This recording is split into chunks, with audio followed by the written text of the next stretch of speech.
GTA 6's physics might completely change how you play the game. When people say GTA 6 physics, they usually mean one of three things. 1.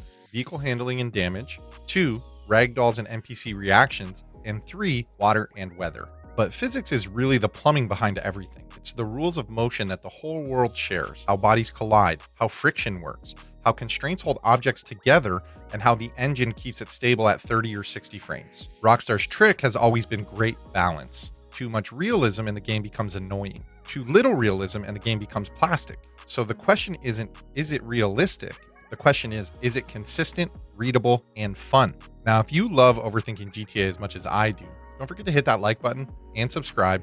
Really quickly, I just want to say happy holidays. Thanks for all the love on all these videos. It really means a lot to me. Let's talk about the core simulation. Every open world game with physics is doing a constant loop. Move objects forward in time, check collisions, solve constraints like joints, car suspensions, ragdolls, apply friction, correct anything that clips, and then just repeat it all over and over again. The bigger the world and the more objects, the harder it becomes to keep everything stable. That's why old games sometimes had weird stuff like cars jittering on curbs, characters vibrating on stairs, objects exploding when they stack. So what makes a modern physics upgrade feel next gen isn't just better visuals, it's stability. It's precision. It's having more simulated things at once without the game turning into a glitch compilation. Here are the core areas GTA 6 likely upgraded. Better collision meshes and contact points. If the collision shapes match the visible models more closely, you get fewer invisible bump moments. That means driving feels tighter, walking feels cleaner, and objects interact more predictably. Most engines do extra physics steps during fast motion, like high-speed crashes, to avoid tunneling where objects pass through each other. If GTA 6 does this more aggressively, you'll see fewer nonsense collisions and more believable impacts. Friction is the secret sauce of feel. It's why GTA 4 cars slid and rolled the way that they did, and why GTA 5 felt more planted and controllable. A more advanced friction model can make tires behave differently on wet asphalt, sand, grass, mud, and even painted road lines. Now, smarter blending between animation and physics, that is huge. In modern games, characters are not fully ragdolls most of the time.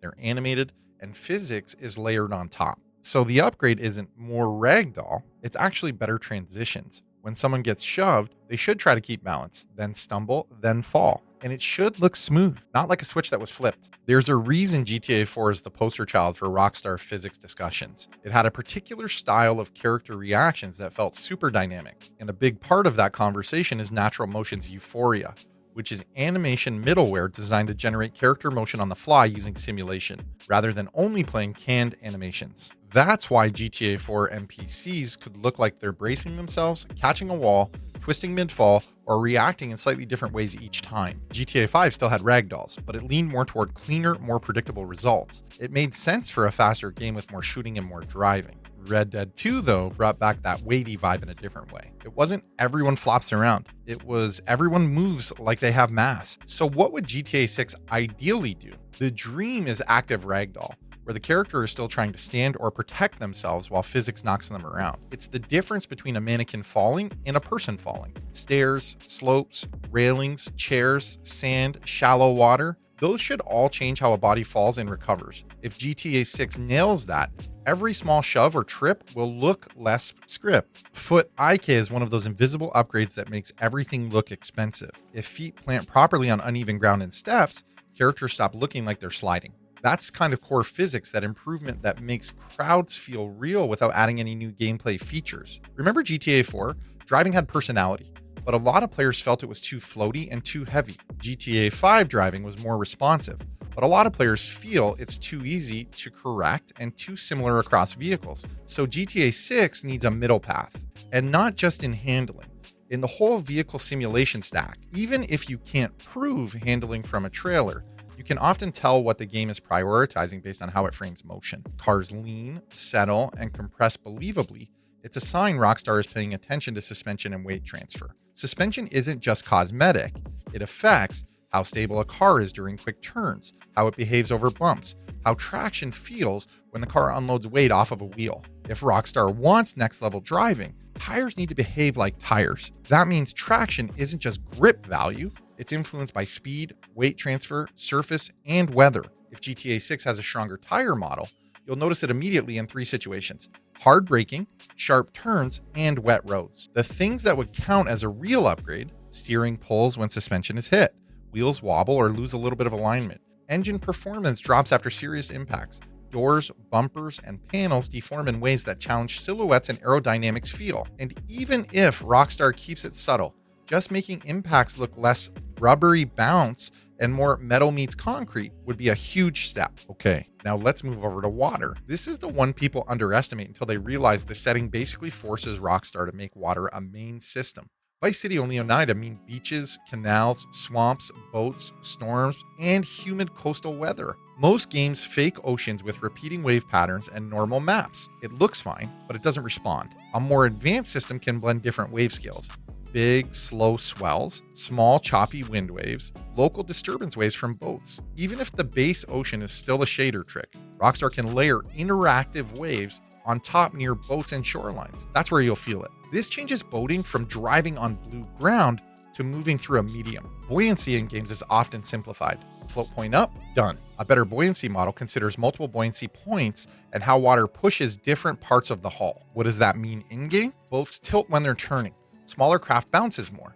Bigger craft plow through waves. Hitting wakes at the wrong angle can actually destabilize you. This is where water becomes gameplay, not just visuals. Shallow water is hard because it's not full swimming and it's not dry land. It needs foot splashes, resistant to movement, clothes reacting to wetness, mud and sand deformation. Rockstar gets shallow water right. The swamp areas will feel totally different from streets. Spray and foam are not just particles. They're cues that water has energy. When a boat hits waves, spray should angle with speed and wind. Foam should gather where water churns. If you've ever wondered why some games look flat, even with good graphics, it's because they're missing this kind of layered motion. Weather interaction, rain, puddles, runoff. This is where GTA 6 can really separate itself. Rain shouldn't be a filter. In a modern system, rain can create puddles that grow, make roads glossy and reduce grip, create runoff along curbs, change how dirt and mud look. Wind is the silent partner of water. If water looks good but wind doesn't exist, storms feel fake.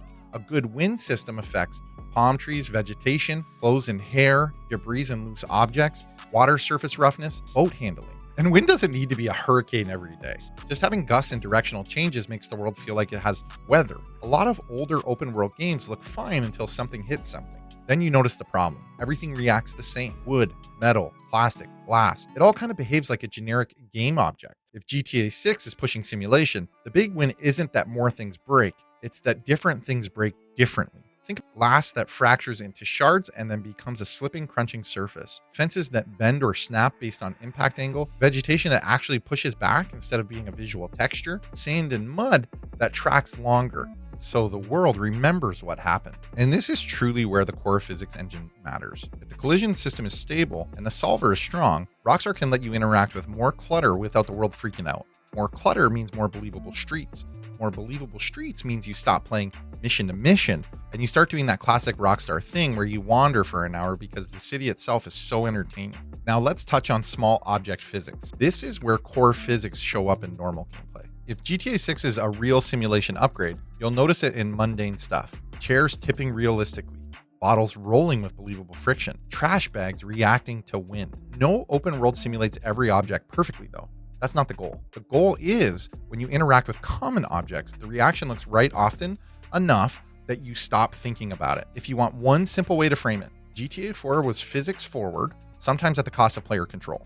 GTA 5 was control forward, sometimes at the cost of physical believability. Red Dead 2 was weight forward with polished animation blending. GTA 6 seems like it's trying to combine all three: physicality, control, and modern animation detail in a dense, humid coastal city where water and crowds are everywhere. If Rockstar pulls that off, the next-gen feeling won't be just one feature. It'll be the fact that everything in the world follows the exact same rules. When GTA 6 drops, the first hour isn't story time, it's testing time. And here's what I'll be looking for: a suspension test. Park half on a curb and see if the car settles naturally. I'll do a brake test. Hard stop from speed. Does the nose dip? Does it stay stable? Wet traction test. Does rain change grip in a noticeable way? NPC reaction test. I'll be bumping into people and see if they stumble uniquely or if they use the same few reactions. I'm even going to do a stare test. Stairs expose fake physics instantly. And if GTA 6 nails even half of this, it'll be the kind of game where you don't need to make your own fun. The world will do it for you automatically, just through systems working together. And one last thing, this is important. People keep saying make it realistic, but what they really want is make it readable. Red Dead 2 felt heavy, but it still gave you control. That's the target. So if GTA 6 is heavier than GTA 5, that shouldn't turn the game into a punishment. It should turn it into a skill. And if Rockstar gets that balance right, then yeah, GTA 6 physics won't just be a feature. It'll be the reason the game feels like it has soul. Thank you so much for watching this video, guys. I appreciate it. If you enjoyed it, make sure you hit that like button and subscribe. Thanks again for watching. I'll catch you guys in the next one. Peace.